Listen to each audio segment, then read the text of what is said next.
제가 3월 말인가 하나님께서 이 시편 37편 5절로 6절 말씀을 제게 보여주셨다고 한번 이야기를 했습니다.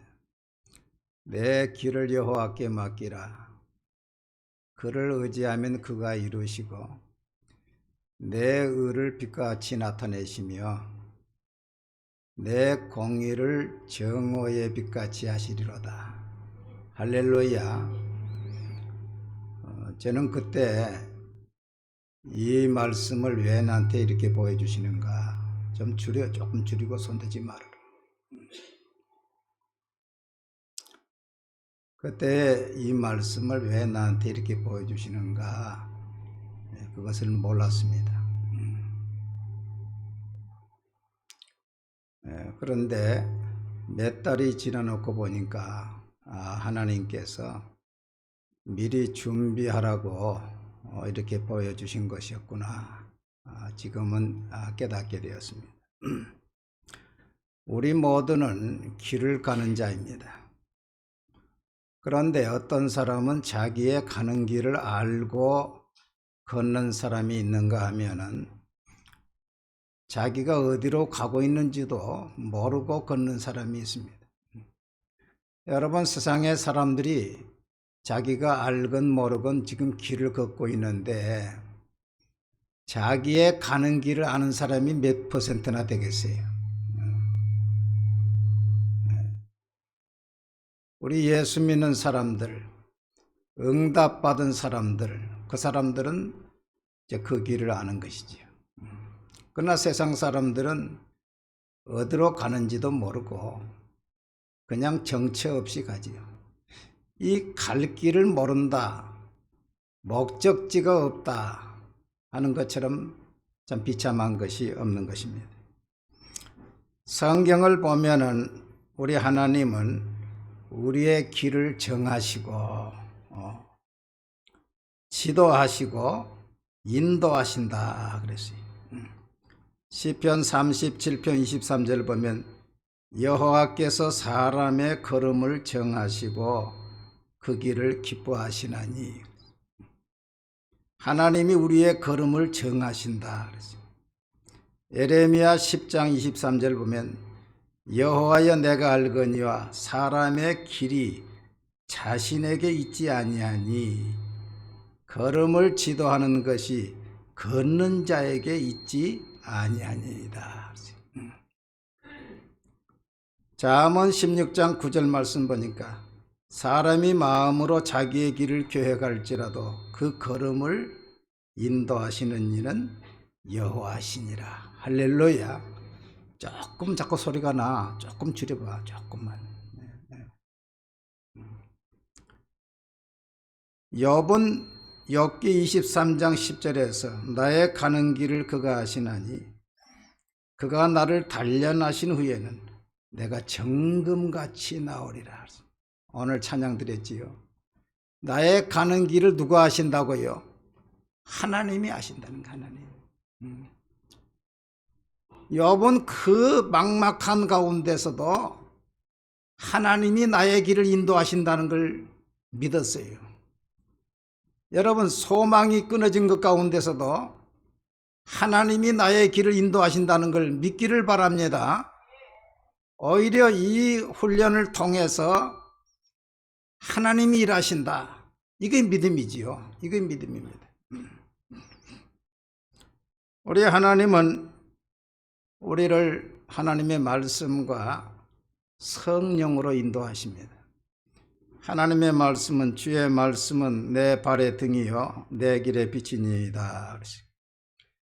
성경 말씀은 우리가 가야 할 길, 꼴, 그것을 딱 가르쳐주고 내 발, 오늘 내가 할 일, 이건 성령께서 나에게 꿈으로 또 환상으로 음성으로 확신으로 우리를 가르쳐 주는 것입니다.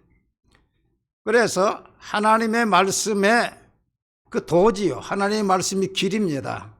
그 말씀을 붙잡고 기도할 때에 성령께서 오늘 내가 할 일들을 환상으로 때로는 보여주시고 꿈으로 보여주시기도 하고 음성으로 보여주시기도 하고 말씀을 깨닫고 생각나게도 하게 하시고 할렐루야. 그래서 이스라엘 백성들이 광야에서 길이 없는 광야에서 불기둥과 구름기둥으로 하나님께서 인도하셨어요. 그래서 길이 없는 광야에서 이스라엘 백성들이 그 불기둥과 구름기둥만 보고 그 성막에서 구름이 떠오르면 다 텐트를 걷어가지고 따라가고 또 구름이 머물면 거기에서 텐트를 치고 한 달이든지 1년이든지 기다렸어요. 혹시 구름이 장막 위에 머무는 날이 적을 때에도 그들이 다만 여호와의 명령을 따라 진영에 머물고 여호와의 명령을 따라 행진하였으며 혹시 구름이 저녁부터 아침까지 있다가 아침에 그 구름이 떠오를 때에는 그들이 행진하였고 구름이 밤낮 있다가 떠오르면 곧 행진하였으며 이틀이든지 한 달이든지 1년이든지 구름이 성막 위에 머물러 있을 동안에는 이스라엘 자손들이 진영에 머물고 행진하지 아니하다가 떠오르면 행진하였으니 곧 그들이 여호와의 명령을 따라 진을 치며 여호와의 명령을 따라 행진하였고 또 모세를 통하여 이르신 여호와의 명령을 따라 여호와의 직임을 지켰더라. 민수기 33장에 보면 이스라엘 백성들이 광야에서 40년 동안 지친 장소가 다 나옵니다. 숫곳에서부터 그 다음 쭉 나오는데 그 장소를 세면 41곳입니다. 그러니까 40년 동안 41번을 진을 쳤어요. 그러니까 1년에 한 번 정도 이상한 것입니다. 그 광야에서 모래바람이 불어오고 볼 것이 없어요. 없는데 성막만 바라보고 1년 동안을 기다린다. 참 보통 일이 아니지. 그러나 기다리고 하나님이 출발하면 같이 출발하고 하나님이 머무르면 머물렀더니 가나안 땅에 들어간 것처럼 우리가 이 땅의 삶에서도 하나님의 말씀과 성령을 따라 살아가면 그 사람은 형통한 삶이 되는 것이고 가나안에 들어가는 삶이 되는 것이고 할렐루야. 제가 아침마다 시편 128편을 암송을 합니다. 여호와를 경외하며 그의 길을 걷는 자마다 복이 있도다. 내가 내 손이 수고한 대로 먹을 것이다. 내가 복되고 형통하리로다. 내 집 안방에 있는 내 아내는 결실한 포도나무 같으니 내 식탁에 둘러앉은 자식들은 어린 감람나무 같으리라. 여호와를 경외한 자는 이같이 복을 얻으리로다. 할렐루야. 예. 우리는 이 땅에서 광야 같은 세상이지만은 하나님께서 나의 길을 정하시고 하나님께서 나의 길을 인도하시고 때로는 어려움을 당하지만은 합력해서 선을 이루실 것을 믿고 정금같이 나올 걸 믿고 믿음으로 살아가는 것입니다. 그래서 복음성가에 두렵지 않아 있습니다. 험한 세상길 나 홀로 가도 외롭지 않노. 비바람 속을 나 홀로 가도 내 마음에 두려움 없어. 구름기둥과 불기둥으로 인도하시는 주가 계시오니 주를 뒤따라 나가는 길에 두렵지 않아. 이 복음성가를 한번 부르겠습니다.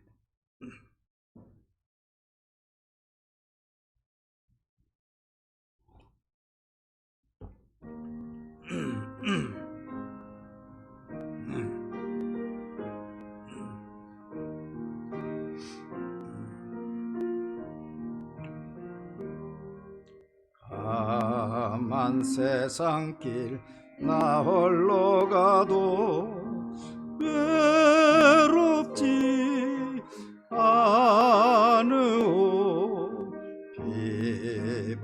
마음속을 나 홀로 가도 내 맘에 두려움 없어. 구름 기둥과 불 기둥으로 인도하시는 주가 계시오니 저를 뒤따라 나가는 길에 두렵지 않아. 모진 시련이 내게 닥쳐도 놀라지 않으오. 벌 같은 낙이 대적해와도 내 맘에 두려움 없어. 하늘 불말과 불수레로서 세상 끝까지 나를 지키시니 말씀에 치며 증거하는 길 두렵지 않아. 주를 위하여 고난당해도 저를 위하여 고난당해도 낙심치 않으오. 저 이름으로 조금 당해도 내 맘에 두려움 없어. 사자굴 속과 불품 위에 소나 조각의 시온이 버러신 바다 나서는 이 몸 두렵지 않아. 하나님은 너의 길을 여호와께 맡기라 해놓고서 그 후반부에 보면 그를 의지하면 그가 이루시고.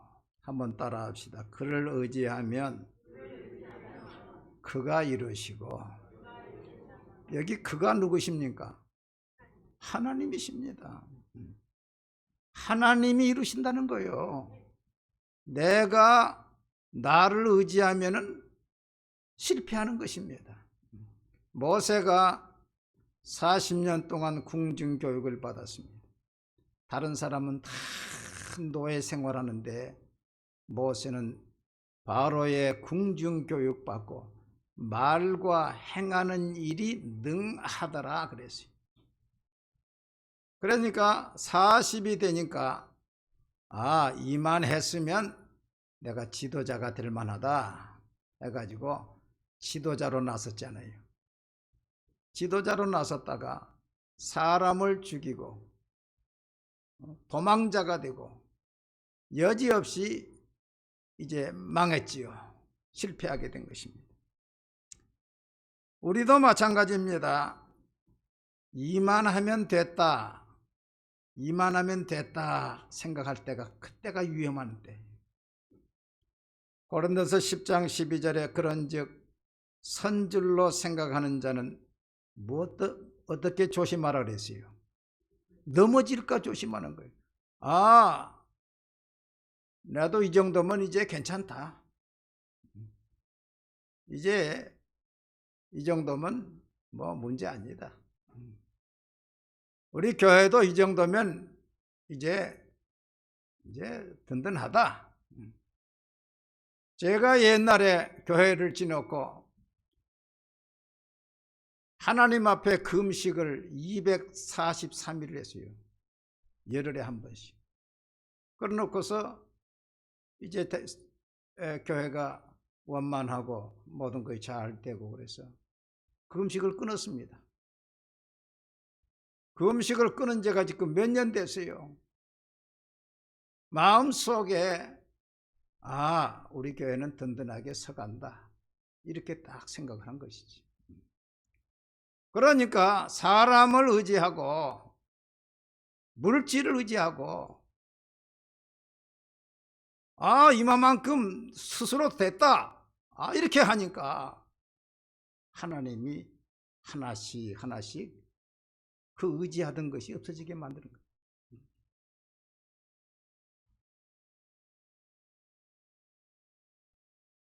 이 바울 사도도, 그 훌륭한 바울 사도도 그 다메섹 도상에서 예수님 만나고 목회를 시작하고 아주 하나님이 역사했는데도 하나님이 바울 사도도요 스스로 섰다 생각하면은 하나님이 빼버리는 거예요. 그래서 고린도후서 1장 8절로 9절에 형제들아 우리가 아시아에서 당한 환난을 너희가 모르기를 원하지 아니하노니 힘에 겹도록 심한 고난을 당하여 살 소망까지 끊어지고 우리는 우리 자신이 사형 선고를 받은 줄 알았으니 이는 우리로 자기를 의지하지 말고 오직 죽은 자를 다시 살리시는 하나님만 의지하게 하심이라. 할렐루야. 바울 사도도 말이죠. 그처럼 훌륭한 바울 사도도 이만했으면 됐다 생각했는데 하나님이 고난을 줘가지고 사형 선고를 받은 것 같았다니까 소망이 다 끊어졌어요. 그 이유는 뭐냐? 자기를 의지하지 말고 하나님만 의지하게 하려 하십니다. 여러분 의지하던 것이 떠나갈 때가 낙심할 때가 아닙니다. 그때가 하나님 앞에 엎드릴 때예요. 할렐루야. 하나님만을 의지하고 나아가야지.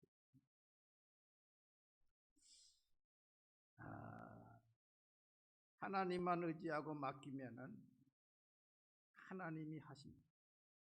미국의 빌리 그레함 목사님이 해도 안 될 때는 전적으로 하나님께 맡겨보라. 하나님께서 판단하여 이루실 것이다. 해도 내가 안 되면은 하나님께 맡겨. 스탠리 존스 선교사가 인도의 젊은 나이에 파송을 받았습니다.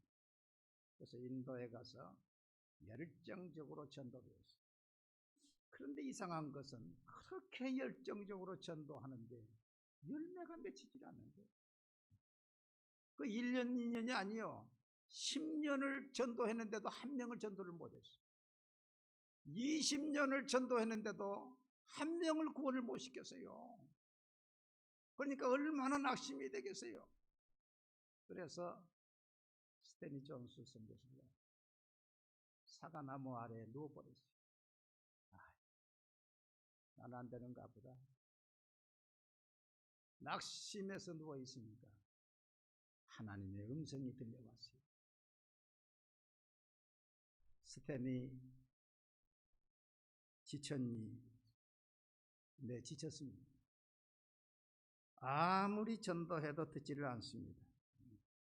그러니까 하나님께서 이 사과나무를 봐라. 지금은 열매가 없는 것 같으나 우리가 땅속에 깊이 뻗어 있고 가지가 태양을 향해 뻗어 있으면 언젠가는 좋은 사과를 맺는단다. 낙심하지 마라. 그런 하나님을 만난 이후에 이상하게 하나님께서 한 사람 한 사람을 붙여주더랍니다. 여러분 하나님께서 오게 하지 않으면 아무도 올 수 없다고 그랬어요. 여러분 내가 아무리 설교를 잘해도 사람을 회개시킬 수 있겠습니까? 아무리 설교를 잘한다고 해서 그분이 말씀에 순종하겠습니까? 성령 하나님이 역사해야만이 되는 것이지. 할렐루야. 성령이 역사해야 되는 것이지. 모세도 보면 홍해 바다를 건너가서 육지로 향해서 갈 때 다 된 것 같았어요. 다 된 것 끝난 것처럼 보이지요. 근데 그것이 아니에요. 60만 대군을 거느리고 광야 40년을 가면서 온갖 문제가 발생하는 거예요.